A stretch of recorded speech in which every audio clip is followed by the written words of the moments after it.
de los caminos que se vieron hasta el final del Zman anterior. Y estábamos en la parte de los miutim. Una de las cosas que decía, el primer miut era Bemiut Shorá.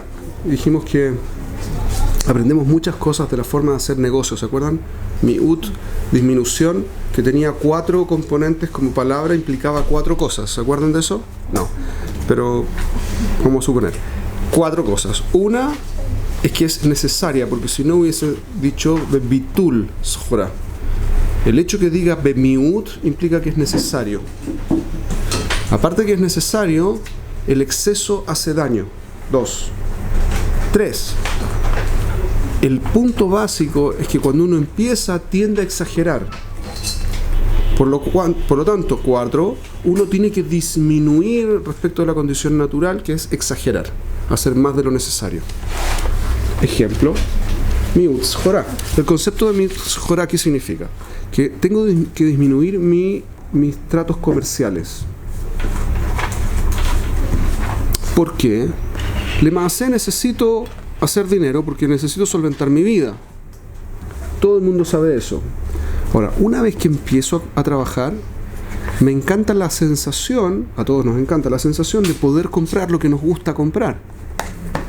Una vez que estamos en eso, queremos comprar cosas y necesitamos trabajar más. Trabajamos más, podemos alcanzar mejores cosas, más cosas, y trabajamos más para alcanzar las nuevas cosas y perdemos completamente el foco de para qué estamos trabajando. No estamos trabajando para tener más cosas, estamos trabajando para vivir bien. Punto.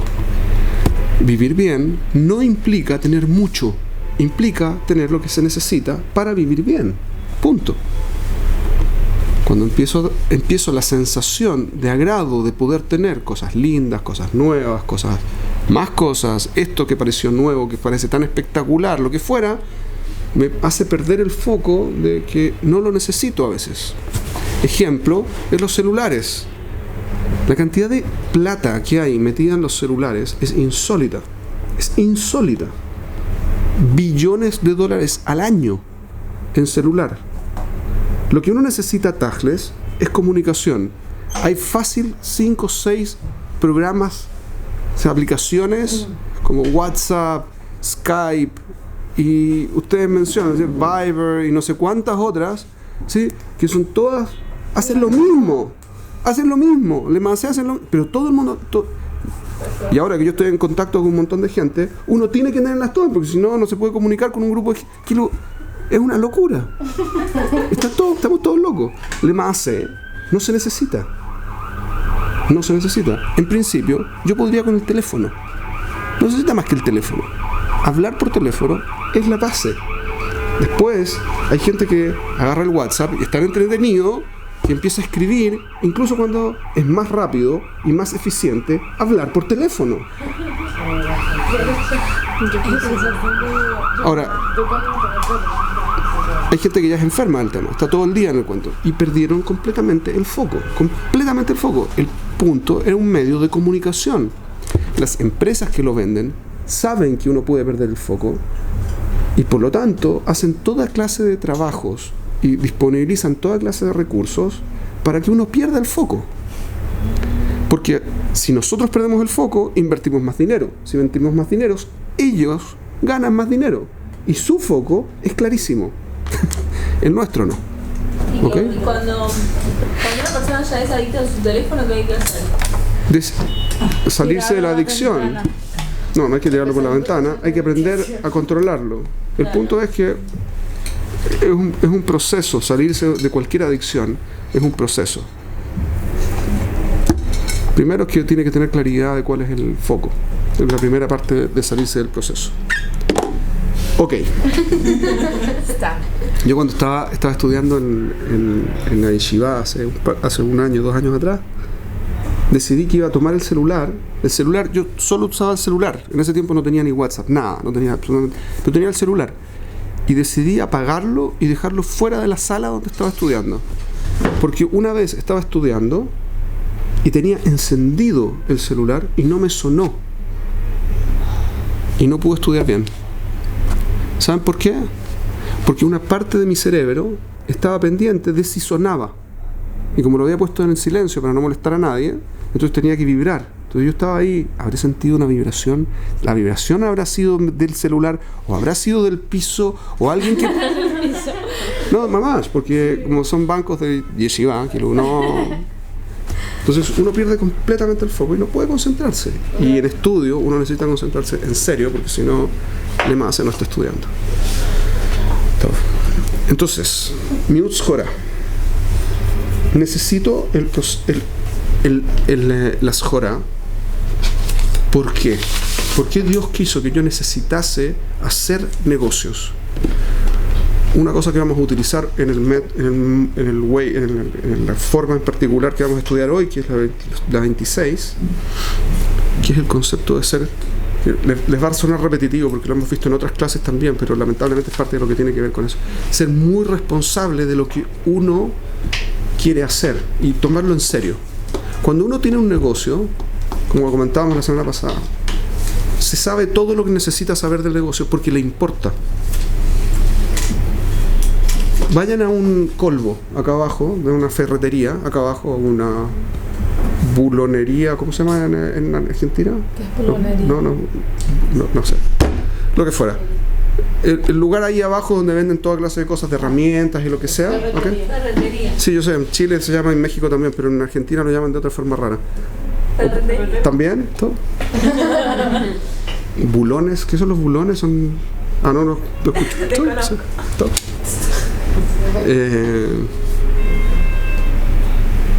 Y pregúntenle al dueño del lugar por una herramienta rara.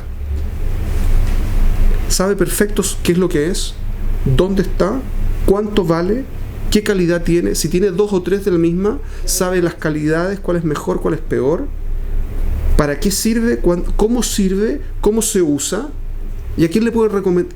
Sabe un montón de información. ¿Saben cuántos artículos tienen esos lugares? Millones. Miles. Y a veces decenas de miles. Y se lo saben todos de memoria. Incluso marcas y referencias. Las marcas, las referencias, las calidades por marca y por tamaño y por... Es impresionante la cantidad de información que manejan. ¿Por qué manejan tanta información? Porque les importa. Porque les importa. Porque si no supieran y tuvieran que ir un segundo, tengo que ir al librito a ver dónde tengo guardados los desatornilladores, la gente pierde la paciencia y se va. Entonces pierden dinero. Como pierden dinero, entonces están pendientes. Pero el dinero es menos importante que la vida. ¿Mejor? Uno tiene dinero para vivir mejor, se supone, ¿correcto? O sea que el dinero es una herramienta para vivir bien. Las herramientas para vivir bien, ¿las manejamos así? Las cosas que nos importan de la vida, ¿las manejamos igual? No. Los detalles, las calidades, a quién referirnos, vejule, tenemos idea. Y es curioso, porque en plata lo tenemos claro.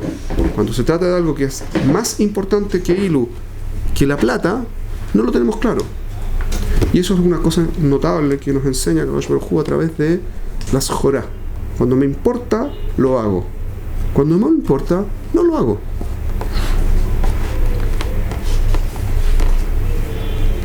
Cuando me importa, soy capaz de hacer esfuerzos. Estudié coaching, les contaba el semana pasado, terminé. Y es muy interesante que la gente en coaching se cobra por las sesiones. Y el profesor decía que uno tiene que cobrar por 2 motivos. Uno, porque uno necesita ganar plata, digamos. Pero hay un punto mucho más importante. Una persona que no paga, no le importa. No le importa lo suficiente para hacer el trabajo. Y es un incentivo el hecho que pague, lo fuerza a tomar el compromiso de hacer un trabajo. La prueba de que quiere cambiar y que quiere tener una mejor vida es que paga. Y la gente no quiere pagar.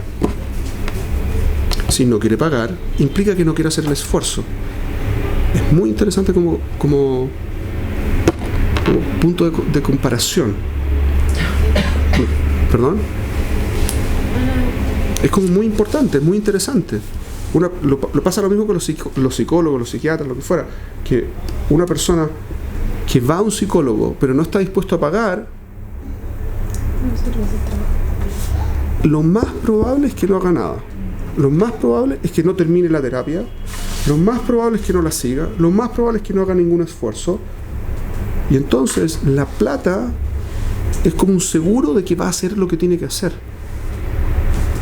Curioso, porque se supone que uno está persiguiendo la felicidad, ¿sí? Que la definimos ayer, ¿sí?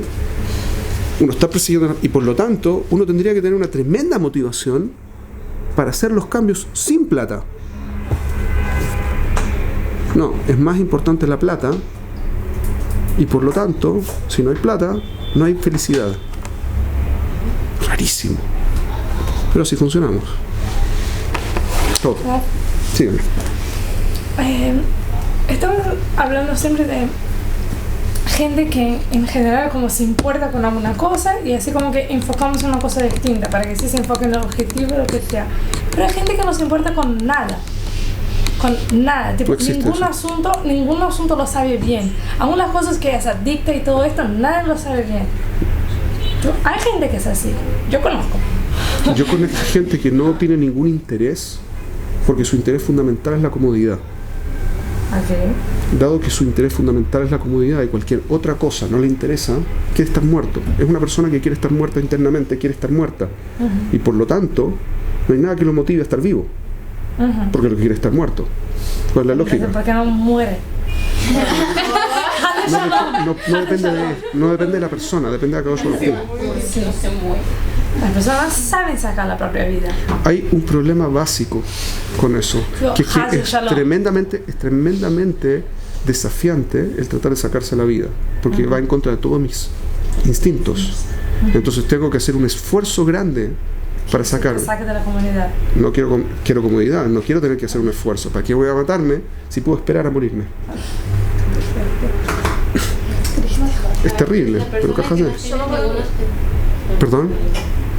Las personas que no tienen ningún objetivo es porque en realidad solo quieren comodidad. Además, la gente que no tiene objetivos, aquí tienen una psicóloga que puede responder quizás mejor que yo, pero la gente que no tiene objetivos no es que no tiene objetivos, no conoce sus objetivos, no tiene acceso a sus objetivos, porque aprendió a no creer en los objetivos. Estoy conversando, es muy heavy, pero así funciona en la sociedad occidental muy fuertemente. Yo les comenté que no sé si les comenté, hay una persona con la que yo estoy conversando que tiene un desastre en su vida. Está con pastillas, está con una angustia terrible, con una depresión que ilu, o quizás bebé de una depresión, y le pregunté, ¿qué es lo que quieres hacer? No sé. ¿Pero cuáles son tus objetivos? Los objetivos no existen, me contestó. Está con un psicólogo y un psiquiatra. No existen objetivos. Eso, peor, me lo justificó y se podía... Lo único que faltaba era que pusiera entre paréntesis la cita. ¿De dónde sacó eso? Porque era evidente que no lo estaba diciendo él. Lo estaba repitiendo, y es parte de lo que vamos a ver hoy. Estaba repitiendo un discurso que probablemente es del psicólogo o del psiquiatra. Que es que no hay objetivos reales, no existen. Como no existen, toda mi sensación de que necesito un objetivo y que quiero perseguir algo, lo que sea, es solamente una ilusión. Algo que creo. Y es algo que yo quiero creer, pero no es real. Y es un poco como una tontera de la parte espiritual, casi. Una cosa medio rara, New Age, casi. Y no tiene ningún sentido. Entonces, una persona que se compra ese cuento no tiene objetivos, no porque no exista su objetivo, existe, pero no tiene acceso a él. Aprendió a no tenerlo. Y entra en depresión. Obvio, porque si no está haciendo nada. Y está angustiado porque no va para ningún lado. Obvio. Tiene un pánico terrible porque no puede salir a la calle porque no sabe lo que va a hacer. Terrible. Y ustedes lamentablemente probablemente conocen mucha gente así. Como en distintos grados, pero básicamente gente que no va para ningún lado en su vida. Deben conocer fácil un par de personas cada una. Fácil. Que no está avanzando. ¿Correcto? El problema grande es que nos pasa a todos. en distintos niveles, todos tenemos un poquitito de eso. Todos. Sigamos con lo nuestro, ¿ok? Después de Miut Shorá, la Mishnah dice Bemiut Derech Eretz. Derech Eretz es el camino de la tierra, la disminución del camino de la tierra. Hay varias cosas que se llaman camino de la tierra en la Torá, en los Jajamim, cuando se mencionan. Derech Eretz es la forma de comportamiento agradable, unos buenos modales. Derech Eretz puede ser el tipo de aprendizaje, si no recuerdo. Y el tercero, que es al que se refiere esta Mishnah en este punto, es el sexo. Tener relaciones sexuales. Miut Derech Eretz significa que uno necesita Derech Eretz. Es decir, necesita tener relaciones sexuales. Es bueno, sano. A continuación, cuando uno empieza, tiende a pasársele la mano. Uno tiende a tener más relaciones sexuales de lo razonable, porque las relaciones sexuales pueden hacer daño. A continuación, en forma natural a uno se le pasa la mano. Como mucho hace daño, en forma natural uno tiende a que se le pase la mano. Por lo tanto, hay que disminuir. Como yo te mirai, como más allá de lo razonable. Por lo tanto, hay que disminuirlas. La alajá, le maasé, el Rambam trae alajá, que trae la Gemara, que es que una persona puede tener relaciones una vez al día, incluso, está todo bien. Dependiendo de la situación y de la persona, una vez al día está todo bien. ¿Cuánto es too much? ¿Cuánto es mucho? Aquello que destruye, aquello que hace que la relación sexual se convierta en una relación animal, una relación en la que no están dos personas, sino que son dos cuerpos.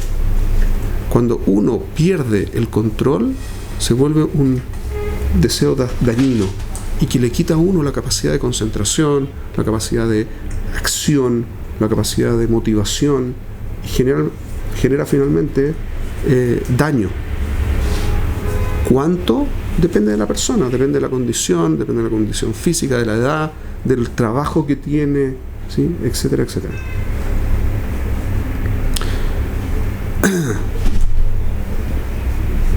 ¿Qué aprendemos de eso? Que el placer, incluso placer de este estilo, no es el foco, que tiene que ver con otras cosas que hemos dicho en otros contextos. El placer no es el foco.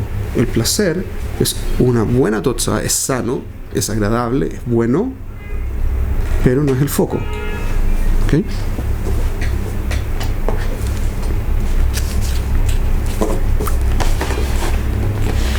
Hay una forma especial para que esto tenga más sentido y genere más placer. Más placer no es por tener más, como los chocolates.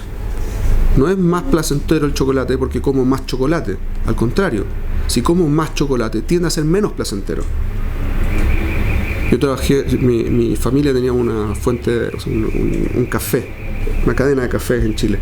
Y mi abuelo era pastelero, sí, de profesión. Aló, shalom. Y él generó un pastel que yo era fanático. Y yo trabajé durante 1 mes y medio, 2 meses en la fábrica de pasteles.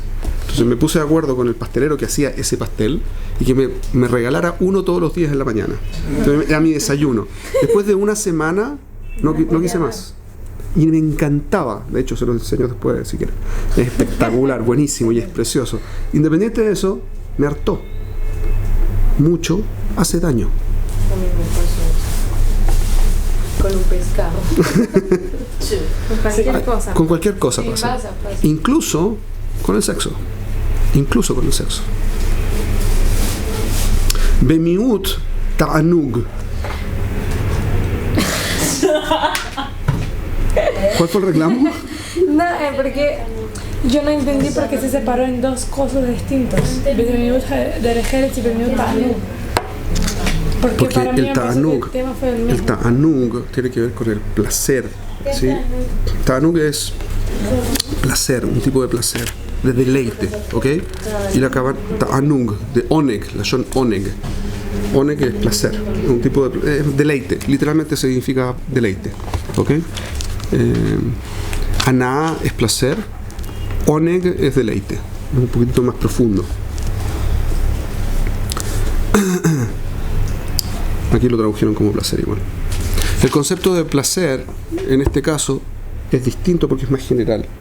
En el caso del sexo tiene que ver con un placer que tiene que ver con la relación de las personas, que es una relación que es el foco del placer ese. O sea, mientras mejor es la relación, mejor es el sexo. Peor la relación, peor el sexo. Eso no aplica con la comida, porque la comida es comida. ¿No, Juan? Y en la parte buena de cada uno, ¿cómo se distingue los dos? En la parte buena de cada uno, porque Sí, uno es el miut, foco. no virtud. Uno pierde, el miut, es que uno pierde el foco de la relación y se enfoca en el placer que destruye la relación. De hecho, hay gente que terminan divorciados porque tuvieron demasiado sexo. Eso pasa. Eso pasa. Pues se hastían uno de otro. Ya no pueden estar uno con el otro. Se hastían. Es too much. ¿Sí? Esas cosas pasan. Conozco un caso en particular que sé que pasó, digamos. Caja. Pero lo que se puede sacar de bueno de cada uno. En ambos casos, el foco es la relación. En el otro, el foco es el placer. El placer, de nuevo, miut ta'anuk significa que tengo que disminuir el ta'anuk, el deleite. ¿Qué significa? ¿Tengo que pasarlo mal? No, tengo que pasarlo bien, pero no demasiado bien. El foco no es pasarlo bien, el foco es que tenga sentido. Así como el foco no es el placer sexual, sino la relación de pareja. Entonces el foco no tiene que ser el placer en sí. Es lo que dijimos, el foco no es el placer, el foco es el objetivo. El placer me ayuda, el placer me estimula, el placer lo puedo utilizar para fomentar. Pero el placer no es el foco. El foco es el objetivo de cada uno. Cada uno en su nivel, en su coso y en su faceta. O sea, cada uno de los dos tiene un objetivo diferente. Obvio.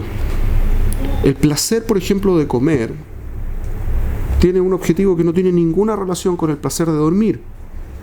El placer de dormir, apropiadamente, es el placer de descansar. Placer de demasiado dormir, que vamos a verlo ahora. El placer de demasiado dormir es un placer destructivo.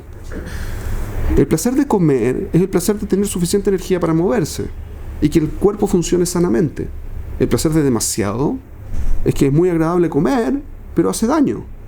Y uno se siente más pesado, menos ágil, menos lo que fuera, más embotado, le cuesta más pensar. Hay montones de totzadot en función de lo que esté comiendo. ¿Correcto? Jajamim dicen, por ejemplo, Pat Shaharit tiene 85-87 cosas positivas. Estimula el sistema circulatorio, estimula la capacidad de pensar, la alegría, la energía del día. Vejule. Comer un pan en la mañana. No es tan terrible.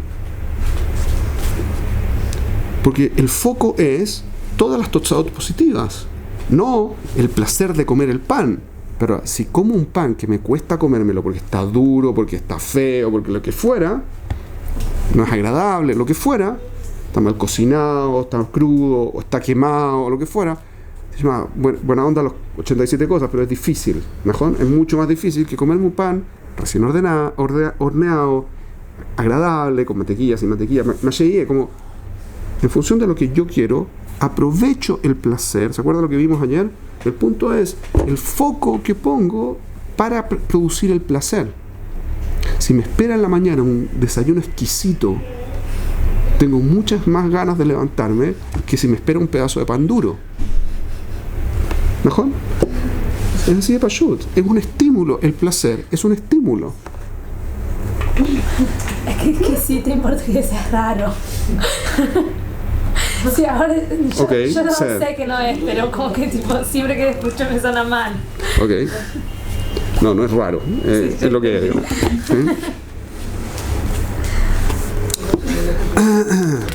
Entonces, en función de lo que yo quiero, utilizo el placer para mi foco. Yo quiero salir de la universidad. ¿En qué me enfoco? ¿En la prueba o me enfoco en el placer de haber conquistado, aprender una determinada cosa que me interesa, o lo que sea, me enfoco en algo que me genere placer para que se me haga más fácil. Porque si me enfoco en la parte que es difícil, se me va a hacer más difícil. Obvio. Pero eso lo vimos ayer, by the way. Es el contrario, porque la prueba no te traen tan... Depende. Si yo me enfoco en el proceso de hacer la prueba, no. Pero si me enfoco en el proceso de conquistar lo difícil, sí. Pero el hecho de la comida no es porque el hecho de comer la comida es el tanú. Pero depende. El proceso ya es el tanú. Depende. Si yo me enfoco en una comida, vamos a decir así, si ustedes necesitan hacer deciden que van a ser vegetarianas. Deciden que quieren ser vegetarianas. Si deciden ser vegetarianas, tienen que cambiar su proceso de comida. Y hay muchas cosas. Por ejemplo, deciden que no van a comer grasas saturadas, para que sea bien claro y bien específico. No van a comer grasas saturadas. La crema es grasa saturada. La mantequilla, la manteca, grasa saturada. La cantidad de pasteles que dejan de lado, la cantidad de cosas que no pueden comer, los chocolates, la cantidad de cosas que no se pueden comer por no comer grasas saturadas es enorme. Ahora, si ustedes se enfocan en no puedo comer chocolate, no puedo comer crema, no puedo hacer este pastel, no puedo hacer es terrible, pero me siento más liviana, estoy sintiéndome mejor, me está ayudando en la salud, me siento... Eventualmente es mucho más fácil, me enfoco en la parte positiva y no en la parte negativa, tengo mucho más estímulo para hacerlo. Sí, pero entonces de nuevo se llama motivación. Exacto, pero de nuevo estamos hablando de un proceso mayor. Obvio. Cuando hablamos de la comida, de la comida atzma, estamos hablando de que el proceso de comer esta comida trae el oneg. No necesariamente. Tipo, en el hecho de una vegetariana no necesariamente. Una persona que le gusta la carne y quiere comer la carne, tiene oneg de comer la carne. Tipo, ¿qué estamos sacando de esto? Yo no entiendo cómo mira más allá, porque acá para tener depende el oneg caso. no necesita El oneg depende del caso. Okay. Es positivo tener satisfacción de la comida. Ahora, no quiero extenderlo porque esto no es el tema en sí mismo. Pero es positivo tener como sensación agradable cuando como. Ahora, la sensación agradable depende de donde yo me enfoque. Si yo estoy comiendo algo que es agradable, vegetariano, agradable, pero estoy pensando en lo terrible de no haberme podido comer lo mismo, pero con carne, como no voy a disfrutarlo como lo podría haber disfrutado si me enfoco en lo agradable de la comida. Y si te enfocas en lo agradable de la carne, esta es mi pregunta. Entonces, si quiero dejar la carne, me enfoco en lo agradable de la carne. Yo quiero comer la carne. ¿Dónde me tengo que enfocar? En lo agradable que es comer carne. Al punto. No, yo entendí esto, pero yo no estoy entendiendo cómo el otro asunto llegó en el medio, porque cuando estamos hablando no entiendo la pregunta, nomás no entiendo, pero creo que es mejor que la damos después, porque si no, esto va... Veo mi ut, shená, con disminución de la cantidad de sueño. Uno necesita dormir, pero no tiene que dormir toda la vida, ¿ok? Uno puede dormir una cantidad razonable. ¿Cuánto es razonable? Los médicos dicen entre 6 y 8 horas. Entre 6 y 8 horas dependiendo de la persona. Hay otras formas. Si lo que yo quiero hacer es descansar, que es el objetivo de dormir, no tengo que tener la cama mejor del planeta. Necesito dormir. No necesito una situación idílica para dormir. Necesito dormir. Entonces, Jajamín, por ejemplo, acostumbraban a dormirse sobre sus bancos de estudio. Porque cuando uno está incómodo, duerme lo que necesita dormir, no más. Si ustedes van, por ejemplo, a un campamento y duermen en un saco, una bolsa de dormir, un saco de dormir, uno se despierta mucho más temprano que cuando se despierta en la casa, en una cama agradable, con mazgán y la temperatura controlada. Con dolores. Mijada, ¿cierto? Con toda clase de cosas. Depende. Uno puede dormir de forma de no hacerlo, de no tener dolores cuando se despierta. A su edad, aparte, no debiese tener dolores. Yo quizás podría ser, pero usted no tendría que ser. ¿Ok? El punto es que vaya a la playa a dormir en la cisterna, como no es un problema. El punto es que yo despierto más temprano cuando no es el foco estar cómodo y disfrutar del sueño. Ahora, puede disfrutar. Obvio que se puede disfrutar, pero demasiado disfrutar del sueño termina siendo dañino, porque el foco es ¿cuál es mi objetivo? ¿Yo duermo para qué? Para recuperarme. Recuperarme no para deleitarme durmiendo. Cada uno con lo suyo. Ok. Bemiut Sijá. La disminución de la Sijá aparece en otra Mishnah, en una Mishnah de hecho, en Avot, en el Perek Rishon, dice Altar Besijá Imaisha. ¿Sí? Altar Besijá Imaisha. Imishto Amru, Kalvahomer Be'eshet Javero. Dice, no hay que multiplicar la Sijá con la mujer, es decir, con la esposa. Con su mujer, dijeron. Por lo tanto, tanto más con la mujer del prójimo. ¿De qué estamos hablando? ¿Cuál es el concepto? Sijá. Sijá es una conversación, pero hay distintos tipos de sijot. Le patpet en hebreo también es conversar. Le sojeach es lo que estamos hablando, ¿sí? Sojeach, le patpet, hay otras formas, le daver, ¿sí? Hablar. Bueno, hay hablar, conversar, charlar, en castellano también. Son distintos tipos de conversación. Una charla no es lo mismo que una conversación, ¿correcto? Una charla es más liviana, algo menos relevante. Una conversación es un poco más seria. Una discusión es una conversación seria con un carácter negativo, etc. Hay distintos tipos. El término sijá está connotado aquí, en principio, como algo no positivo cuando es demasiado. Y sijá tiene que ver con la conversación con el otro, en el interés por el otro. Y fundamentalmente, les traje la otra Mishnah también, y lo hice cuando estábamos estudiándolo, porque el punto fundamental es que la sijá con la mujer genera un problema, que es que genera deseo sexual. Entonces, no es una buena idea. Altar besija de maisha. ¿Ok? El mismo concepto, cuando tengo demasiado interés en la otra persona no sano. ¿Ok? Eso es demasiado, no es sano. Entonces, pierdo el foco y termino destruyendo. Necesito aprender del otro, necesito preocuparme del otro. Pero si estoy todo el tiempo preocupado del otro, no aprendo de mí y no avanzo en lo que tengo que hacer. Hay una cantidad que es razonable y una cantidad que no es razonable. Este es el punto que está haciendo la Mishnah. Bemiut shok, con una disminución de la risa.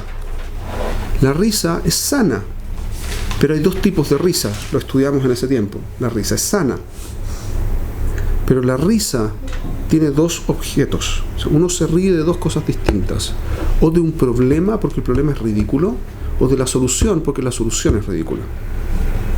Uno se ríe de lo ridículo de algo.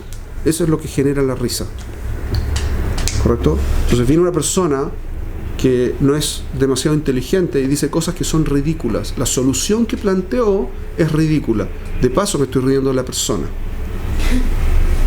Y eso está mal, eso no se hace. Pero cuando yo veo un problema y veo la solución y el problema resulta que no tenía no era un problema, me río también. Porque es ridículo el problema. Eso está bien, porque no me río de nadie. ¿Ok? Entonces, este punto es que no puedo dejarme llevar. Hay un punto adicional. El shok, la risa, y dice la Mishnah, en otra parte, dice shok, kalut rosh, ¿sí? Y dormir hasta tarde, dice. Y la risa en demasía. Y hablar de cosas circunstanciales todo el tiempo. Están pensando así como sin concentrarse en algo, sacan al hombre del mundo. La Kavaná hacen que pierda su vida. Y entonces el shok es algo negativo cuando está en demasía. ¿Cuándo es demasía? Cuando está hecho para quitarle la importancia a algo. Cuando yo me río de algo, ¿sí? Jajamim dicen, una risa puede matar 1000 palabras de Torah. ¿Cuál es la kavaná? Cuando una persona dice algo que es serio, que es importante, y otro se ríe, ya sea de la persona o de lo dicho, entonces la cosa importante deja de ser importante.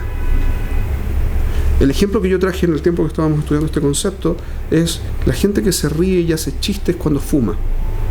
Fumar es algo grave, algo que destruye y que puede matar. Y todo el mundo lo sabe. La forma en que muchos fumadores enfrentan el tema es riéndose de eso. Como de algo me tengo que morir, que es una ridiculez. Todo el mundo sabe que es ridículo. Por eso genera sonrisas. De paso, con la sonrisa le quitan la gravedad al hecho que se están matando. Entonces pueden seguir. Porque una vez que le quito la gravedad, ya no tiene ninguna importancia y puedo seguir haciendo aquello que me hace daño. Reírme de cosas que no corresponde reírme me hace perder el foco de la importancia de las cosas. Y me hace tener kalut rosh. Ver las cosas por encima y no preocuparme. Es una de las midot que trae el Ramjal en Mesilat Yesharim para decir que eso es una de las cosas de las que uno se tiene que alejar fuertemente si uno quiere tener la primera de las midot para poder avanzar en su Avodat Hashem, que es tener zehirut, ser precavido. La precaución se destruye con la risa. ¿Okay? ¿Cuál es el lado positivo? Necesito reírme. ¿Por qué necesito reírme entonces? Todo lo que nos estamos diciendo suena súper malo. Necesito reírme cuando tengo un problema. Cuando tengo un problema que lo veo tan grande que me da miedo. Si lo veo de tal forma que me permite reírme de él, le bajo la gravedad. Y de paso, ya no me duele. Ya no tengo miedo. Y ahora puedo enfrentarlo. De hecho, es un mecanismo automático que tiene mucha gente. Se llama la risa nerviosa. Dicen cosas. Es muy cómico. Cuando yo digo risa nerviosa, mucha gente se ríe. No sé por qué. Es verdad. No es serio lo que estoy diciendo. Cuando una persona está en un problema y no sabe cómo enfrentarlo, se siente complicada, estresada, así como algo que no puede manejar, no sé qué, se ríe. ¿Cómo se ríe? Con una risa nerviosa. Esa risa, en el fondo lo que hace es que le permite hacer cosas que de otra forma, si no se hubiese reído, no podría hacer. Yo conozco gente que libera estrés, digamos. es una risa de estrés. Libera el estrés. Claro, baja el estrés. Baja el estrés. La angustia, el estrés. ¿Ok? Pimiut Skok. Pero, ¿por qué el hecho de una persona fumar y no lograr, tipo, porque yo imagino, no sé, nunca hice, pero yo imagino que las personas le dan un pánico no poder parar de fumar, porque es, no sé, Sí, ya no pero saben cómo van a manejar el día sin el fumo. Entonces, ¿por qué uno no se puede reír de esto? Yo, tipo, en mi cabeza yo sé que no se puede, pero no entiendo por qué. el punto es que depende de lo que se estén riendo. Si se ríen de que no pueden enfrentarlo, está muy bueno, porque eso le quita el dolor y pueden enfrentarlo. Pero si se ríen de la gravedad de fumar, entonces le quitan la gravedad a que fuman y entonces no pueden enfrentarlo.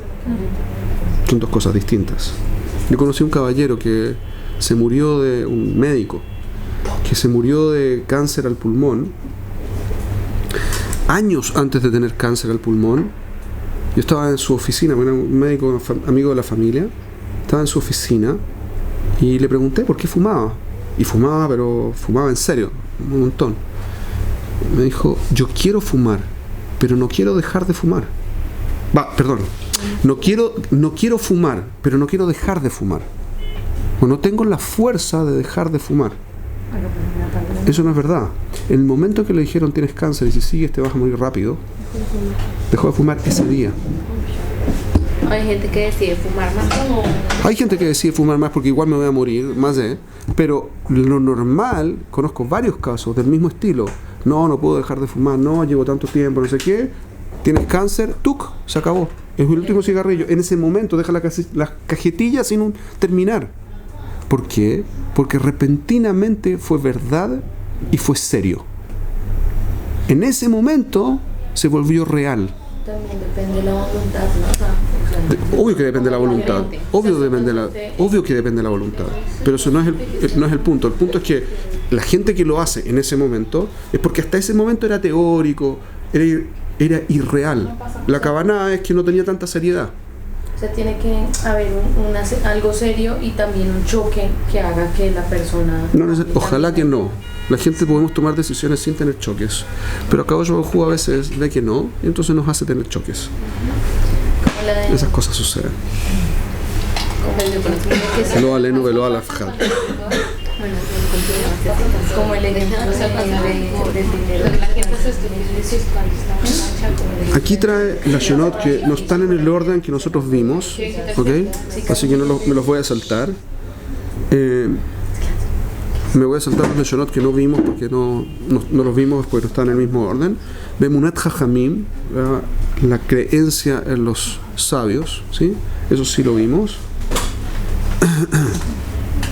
Y el concepto es que tengo que tener un referente y ver en quién confiar. Tengo que saber quién es. Emuná significa que tengo confianza. Jajamim son los sabios. ¿Quién es el Jajam?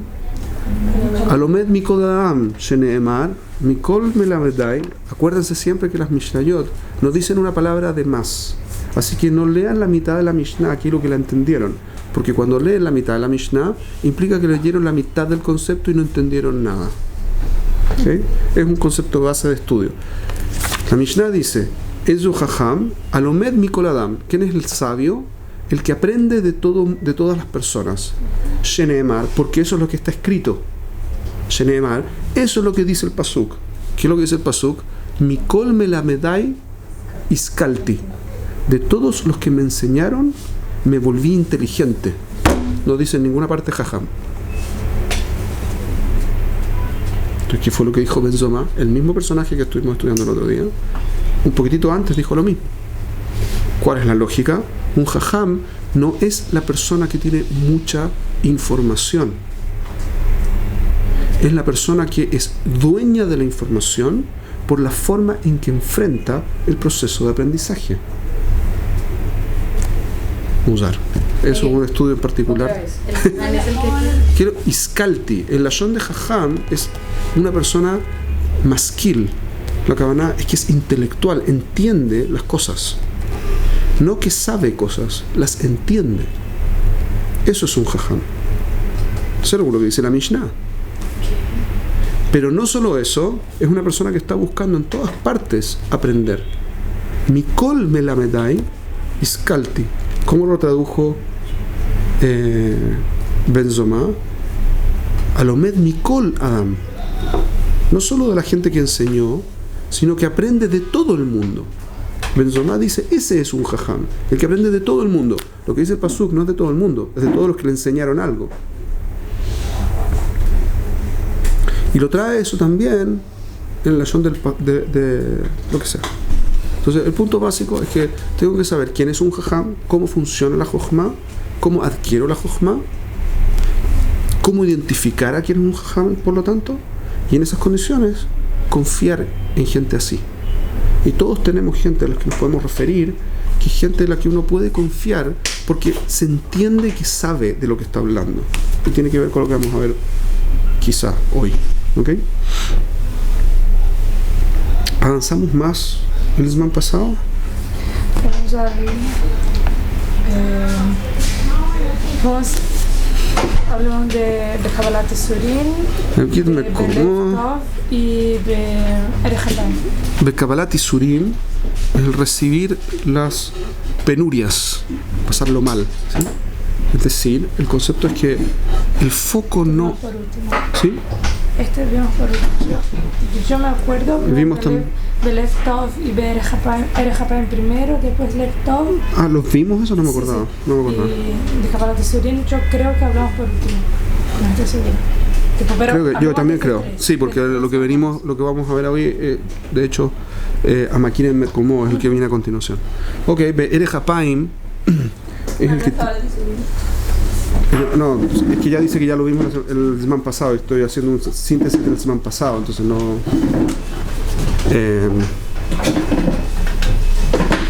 Erej Hapaim es el concepto de Erej, significa son aroj. ¿Qué significa aroj? Largo, extendido, ¿sí? Amplio. Apaim son las fosas nasales, aquí. Erej Apaim es hacer así. Cuando uno hace. Y el concepto es el control de la ira. ¿Por qué? Porque cuando una persona se enoja, ¿sí? Normalmente infla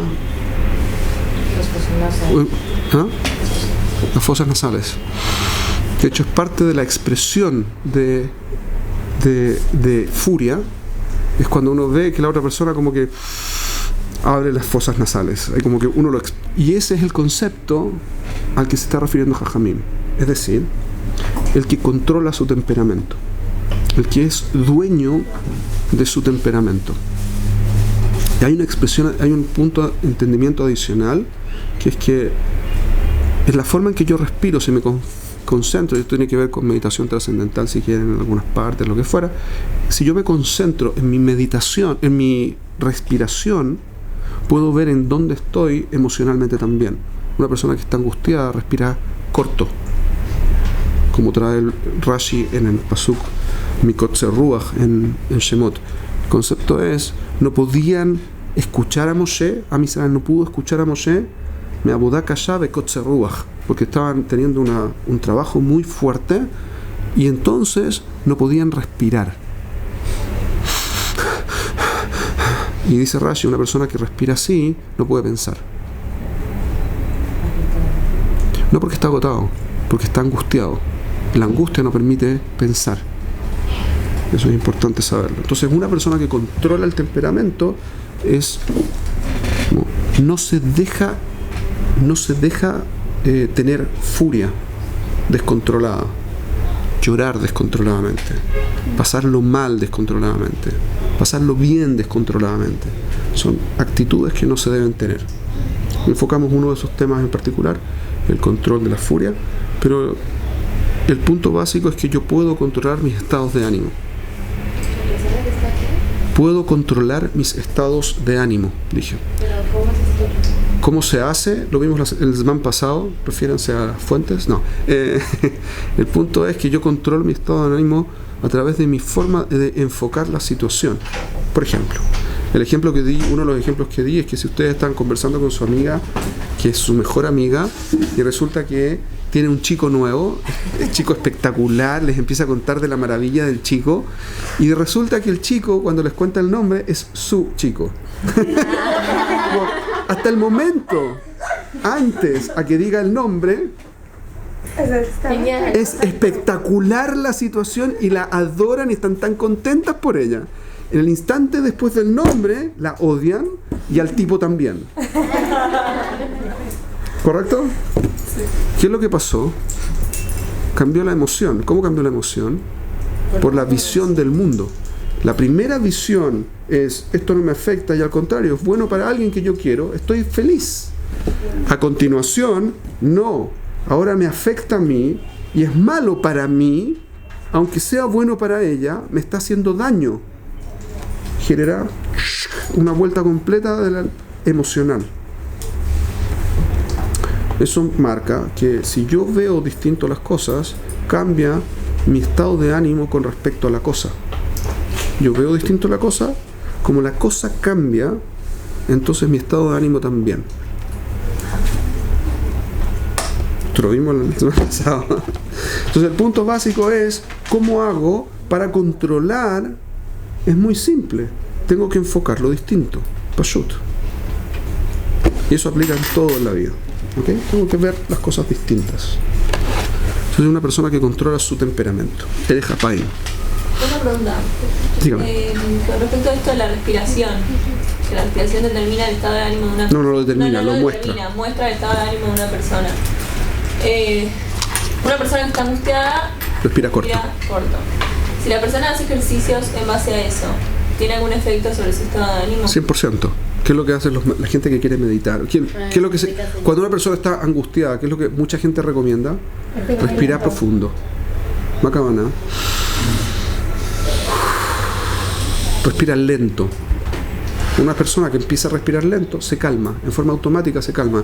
La acción genera también un cambio, pero no es un cambio profundo, porque el momento en que dejo de hacer el ejercicio consciente, vuelve la angustia y vuelve a la respiración corta. Entonces no resuelve el problema, pero permite palearlo un segundo para que yo pueda tomar alguna otra acción. Oxigenar el cerebro. Por ejemplo. Entonces la persona que respira así, si es porque está angustiada cuando se hace ejercicio, mientras hace el ejercicio puede pensar. Todo el punto de la angustia es una situación en la que no puedo pensar porque me veo sobrepasado por la situación. El concepto básico que genera la angustia. Estoy sobrepasado por lo que me está pasando, no soy capaz de manejarlo y eso genera angustia. En esas condiciones lo primero que tengo que hacer es bajar la angustia, porque con angustia no puedo pensar. Es la emoción como de repliegue, ¿cierto? De sensación de repliegue. Primero me tengo que concentrar en bajar la angustia para poder pensar. Ahora que pienso, el paso siguiente no es ya, ahora puedo pensar, así que puedo dejar fluir la angustia de nuevo, porque no logré nada con eso. El punto es, ahora que puedo pensar, tengo que pensar cómo salir de la angustia, cómo lo enfrento. Una vez que tenga cómo enfrentarlo, se acaba la angustia, porque la raíz de la angustia desapareció. Pero necesito el paso de poder pensar. Eso es como evidente.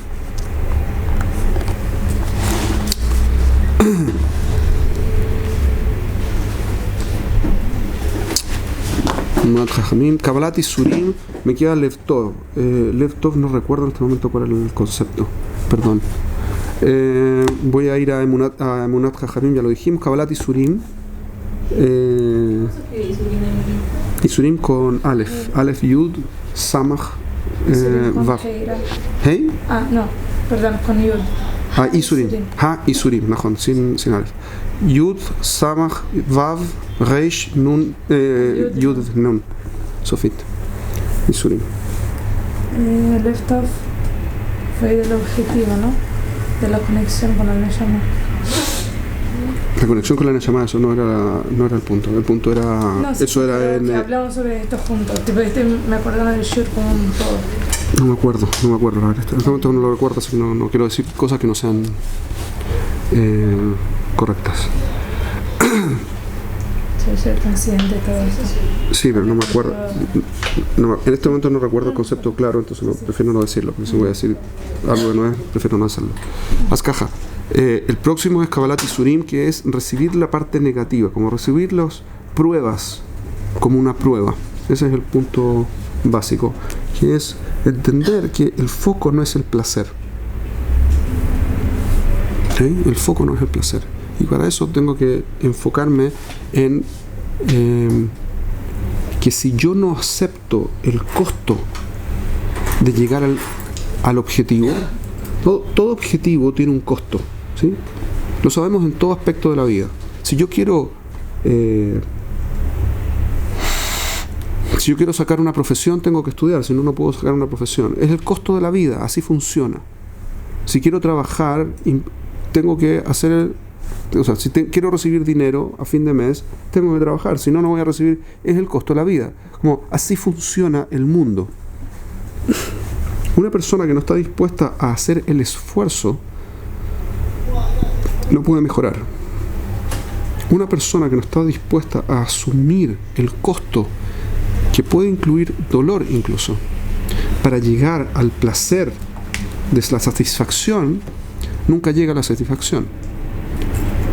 Por ejemplo, una persona que le tiene tanto miedo a sufrir no puede casarse, porque tanto miedo le tiene a sufrir que incluso que el placer que le puede resultar no le justifica el dolor, entonces no puede casarse. Pero producto que no se puede casar, no puede llegar a ser como una persona completa. No se puede desarrollar correctamente. Una parte importante de su vida está truncada.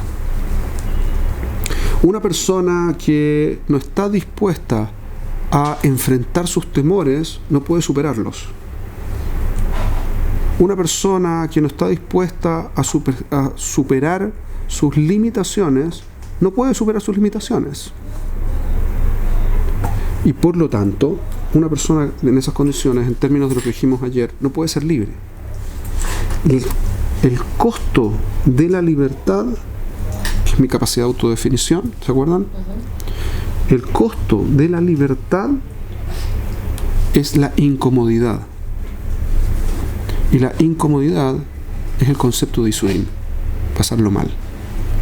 Pasarlo mal en términos físicos, no en términos espirituales, no en términos de mal, como que las cosas no tienen sentido, sino si quiero aprovechar mi día, me tengo que levantar temprano. Si no, no voy a poder aprovechar el día. Sí, es cierto, es un isur tener que levantarse. Cájate. Hay quienes para los que es más, hay quienes para los que es menos. Si quieren tener hijos, van a tener que parir. Y parir es un isur. Y caja. Es lo que hay.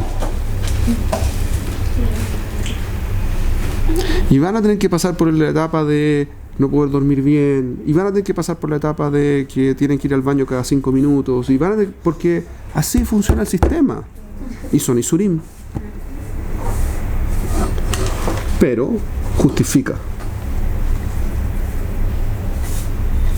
Es más, después del primer niño, a menos que tenga una experiencia tremendamente traumática, y conozco muy poca gente, van a querer inmediatamente tener otro, porque es muy satisfactorio. Entonces, pero si tienen tanto temor al dolor y a la incomodidad, no van a querer tener hijos bislal. Hoy la sociedad occidental está muy en boga no tener hijos. En Estados Unidos hoy la gente se junta bajo condición de no querer hijos. Hombres con mujeres se juntan bajo condición de no tener hijos, porque les destruyen la vida. Keilu. Es un desastre. Pero eso es el concepto. Así pasa. Yo tengo familiares políticos que están ahí, en esa situación. Eso es terrible. ¿Ok? ¿Perdón? No te conformo. Cájame. ¿Cuál es la pregunta? Porque yo no entiendo por qué el sistema implica que tenemos que pasar por eso. Porque es muy simple, es libre albedrío. Para que yo quiera alcanzar la meta, tengo que pagar un costo. El costo no puede ser pasarlo increíble todo el tiempo, porque si lo paso increíble no estoy pagando ningún costo. Y no hay satisfacción tampoco. Producto de que no tengo el desafío, porque Behemet es todo lo que quiero hacer, estar todo el tiempo pasándolo increíble, y pasándolo increíble llego a mi meta. Behemet nunca tomé una decisión. La decisión es enfrentar aquellas cosas que no me son cómodas. Por eso hay gente que no quiere enfrentar, por ejemplo, sus terapias. Deciden no ir a la terapia o dejar la terapia. ¿Por qué? Porque es muy doloroso enfrentar el tema. Tishma, te mata la vida. No importa, es demasiado doloroso, así que no voy. Y terminan con una vida truncada también. Hay de todo, ¿sí? Estas cosas pasan a todos niveles. Ok, acá lo que vimos el semana pasado, excepto este tema que se los debo, es el tema del lector, que no recuerdo en este momento. El próximo concepto es el concepto de la Mishnah, que nadie estudió acá, así que vamos a... Es una Mishnah, el próximo es Makir et Mekomo. Makir significa el que conoce, et Mekomo es su lugar. ¿De qué hablamos cuando decimos algo así? Hamakir et Mekomo, el que conoce su lugar.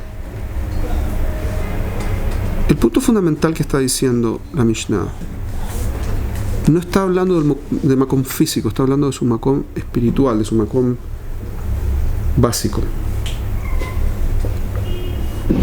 El makom de una persona es el lugar que tiene que utilizar, el lugar que tiene como que es suyo. Mekomó, el makom de él.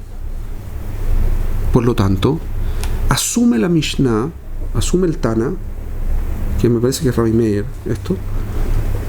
Dice Rabbi Meir, en el fondo, una persona tiene que saber que tiene un lugar y cuál es. Todos tenemos un lugar. El punto es que no todo el mundo sabe cuál es su lugar. Amakir et Mekomo es una fuerza adicional. Saber qué vine a hacer. Eso es Amakir et Mekomo. De Maaseh tiene muchísimas implicancias esto. ¿Sí? Está interesante. El concepto base, entonces, es que toda persona tiene un rol en su vida. Ahora, un rol, un macón, que lo... Como una fuerza. Un lado que desempeñar podría ser. Un rol que desempeñar. No sé, no entendí la... Ok.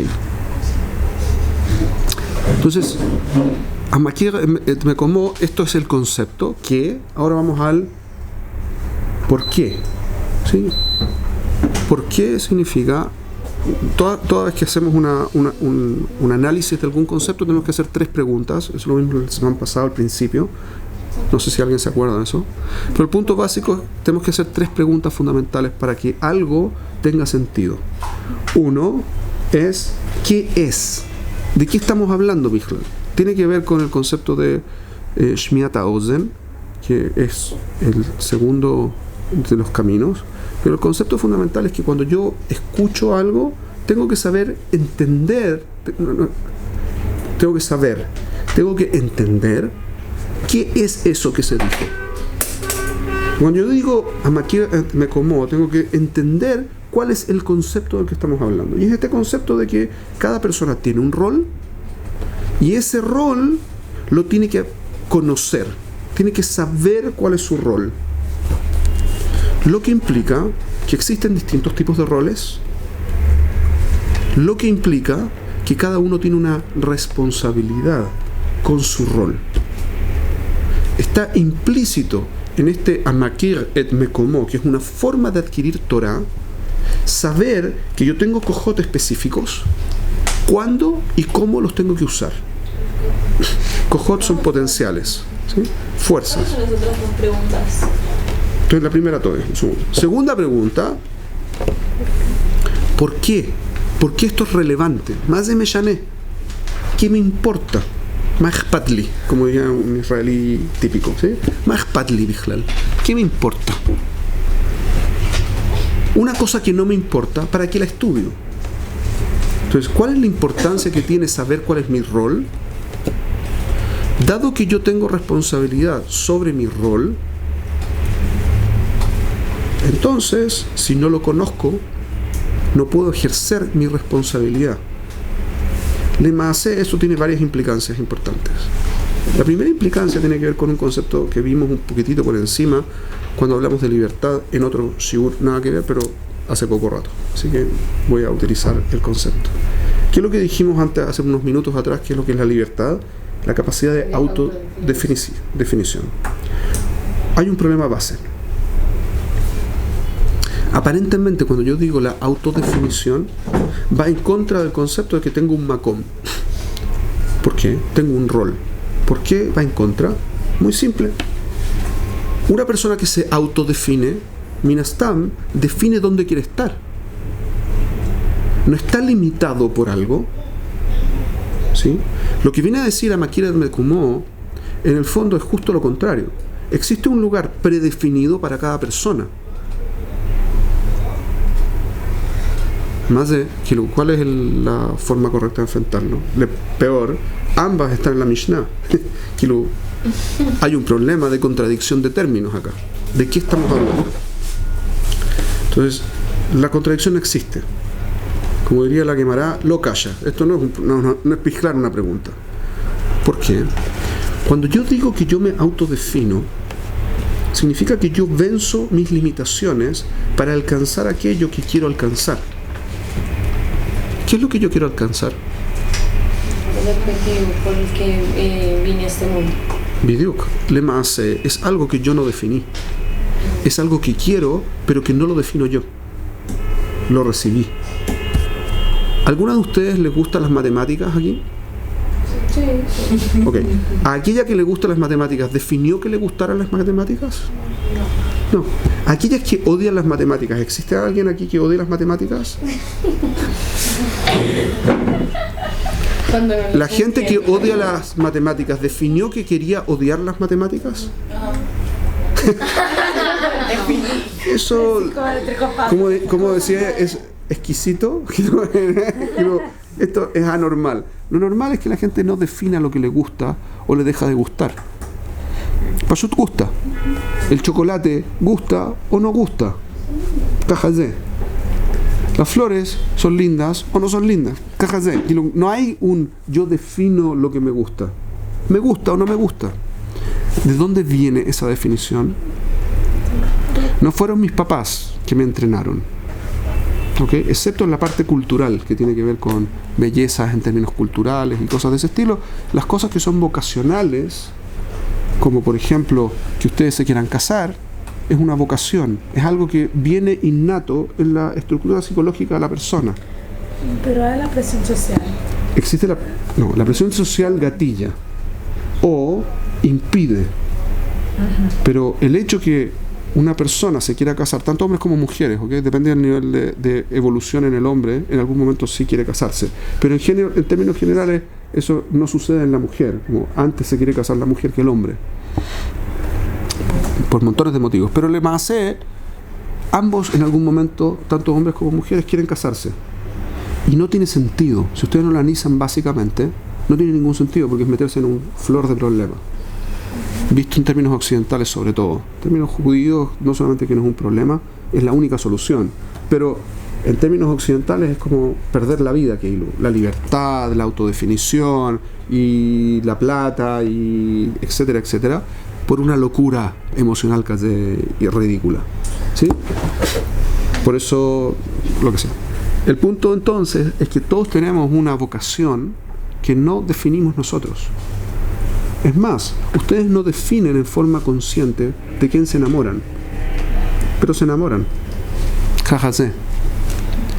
Nosotros también. Tampoco lo hacemos en forma consciente. Uno se enamora. Uno puede aprender de eso, puede utilizar eso, puede encauzar eso, puede vivir en función de eso o dejar de vivir en función de eso. Uno puede rechazar eso, puede hacer montones de cosas, pero la emoción está. O sea, eso no va a dejar de sentirse. Defina usted, por favor, qué es lo que acaba de decir, porque eso no sé qué es, y dejar de sentirse en qué términos, de qué estamos hablando, no sé. Una persona enamorada. Pregunta primera, ¿qué fue lo que dijo? No entendí. Una persona enamorada tiene el objetivo de dejar de... No es mi caso, es un ejemplo. Bon aquí, hipotético, sí. Hipotético. De verdad no es mi caso. No, está perfecto. Está perfecto. Sí, la prima de un amigo, una persona enamorada de alguien, ¿puede dejar de estar enamorada? ¿Puede decidir desenamorarse? ¿A esa es la pregunta? Sí, puede decidirlo. ¿Puede lograrlo?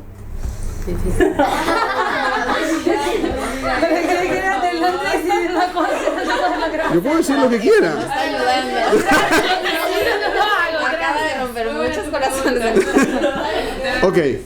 Segundo, hay cosas que sí se pueden hacer y puedo dejar de estar enamorado o enamorada al nivel en que estoy, pero no puedo dejar de sentirme atraído. Pues son dos cosas distintas. ¿Cómo así?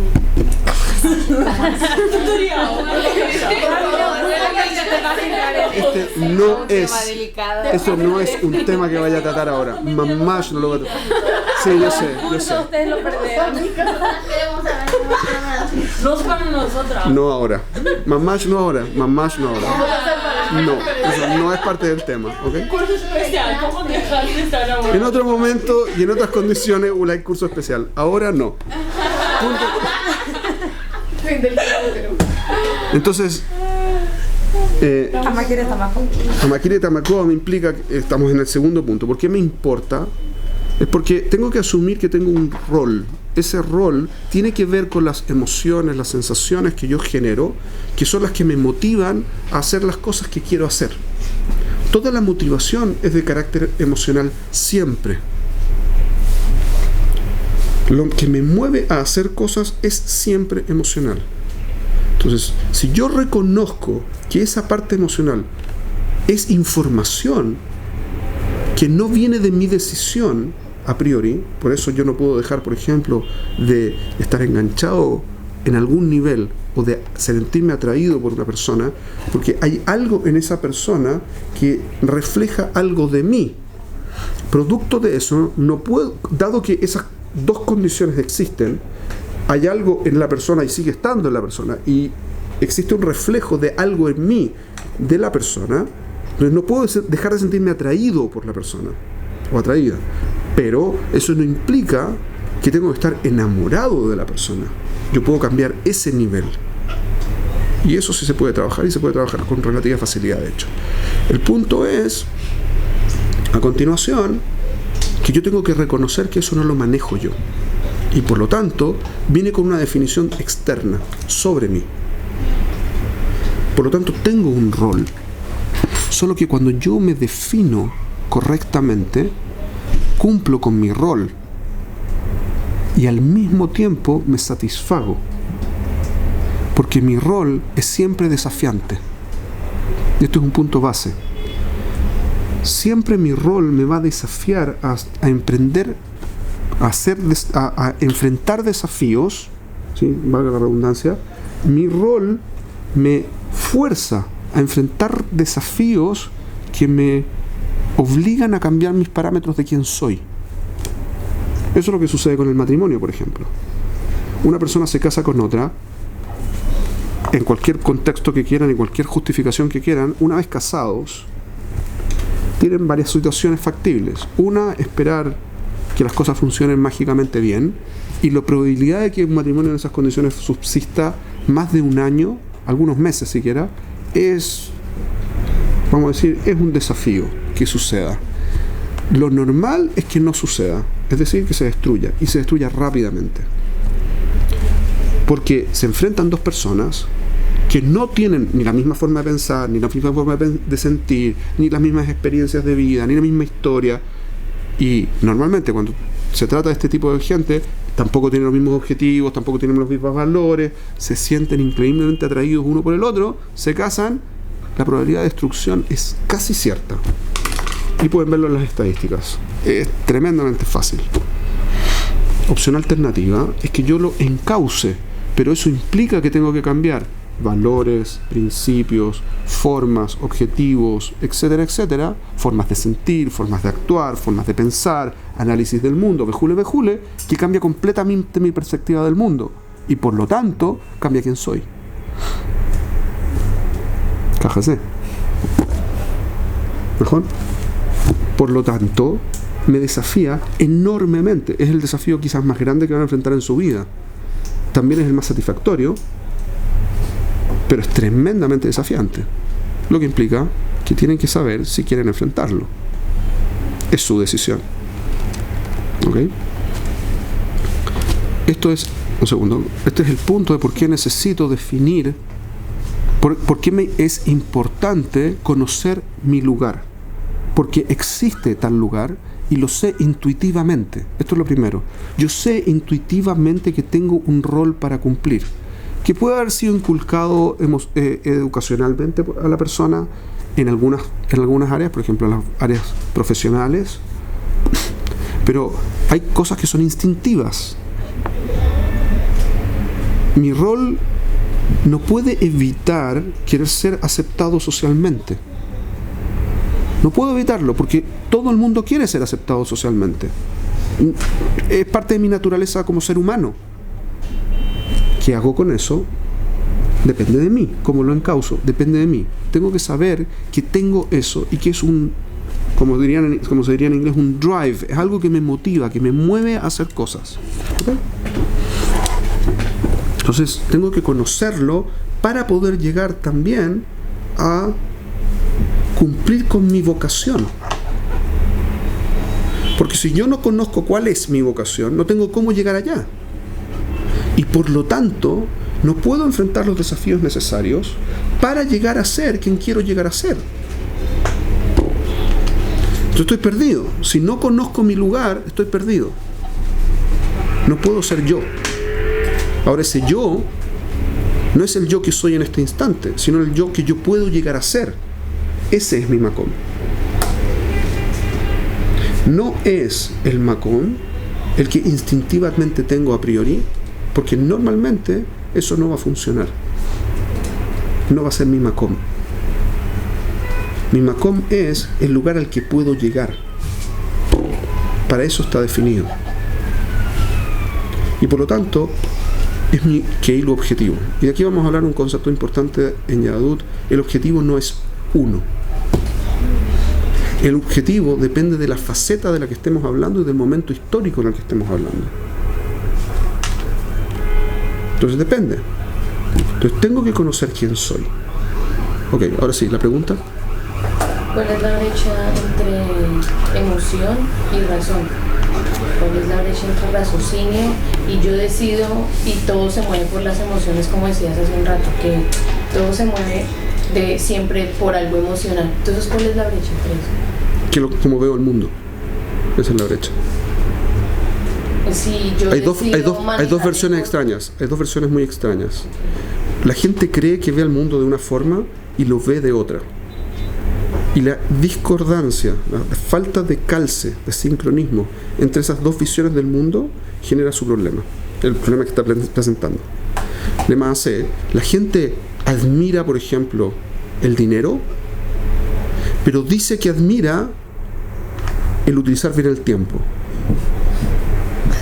O admiran la belleza, pero dicen que admiran las midot.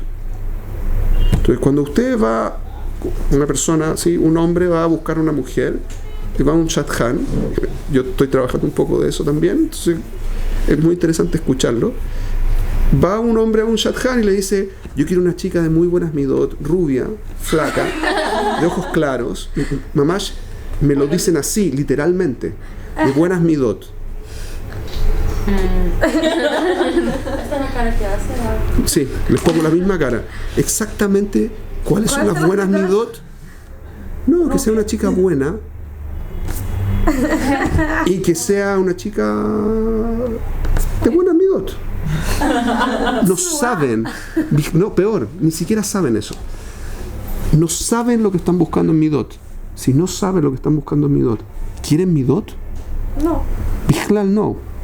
Lo que quieren es un cuerpo flaco, rubio, de ojos azules, de no más de 22, 23 años, etcétera, etcétera. El resto de las descripciones ustedes pueden imaginárselas, digamos. Okay. Suerte con el matrimonio, porque una vez que se casa con eso, la mayor parte es un problema. Las cajas tienen que tener como... Eso no solamente le pasa a los hombres, también a las mujeres. Quiere un chico de buenas midot. ¿Qué significa de buenas midot? Que sea alto. Que sea alto. De buenas midot, ¿qué significa? Que me contenga, que me quiera, que me escuche, que traiga la plata para la casa, que estudie, que sea buen papá, que esté presente, que se levante a hacer tefilá, que estudie por lo menos 3-4 horas al día, que trabaje full time, que haga las cosas de la casa, que cuando llegue al... Que diga que me quiere. Acá espacio de... Normalmente eso significa que no tienen ni idea de lo que están buscando. Bichlal no tienen ni idea. Príncipe azul. Sí, pero es un príncipe azul a tal nivel azul que está muerto, porque no existe. Bichlal no existe una cosa así. Porque la cabana es, si yo una persona que va a trabajar, digamos en high-tech, porque quieren que sea top, entonces high-tech, entonces va a trabajar fácil 12 horas al día, pero quiere que sea un padre presente, marido y esposo presente, que las quiera y las reciba en la casa y prepare la comida que no funciona. Y aparte que estudie 4 horas al día y que sea genio en Torah. Mamash lo matsui, eso no existe. Entonces, las mujeres es el caso, pero el Maaseh es el mismo problema al revés. Aprendieron que este es el concepto, tienen que querer a alguien que estudie y tienen que querer a alguien que tiene que llevar el peso económico de la casa, porque tampoco es que vejule. Aprendieron que todo eso está ok pedirlo. Nunca se sentaron a pensar lo que quieren en realidad. Las cajas. ¿Cómo sería una descripción relativamente correcta? Ahora. Que estén bien.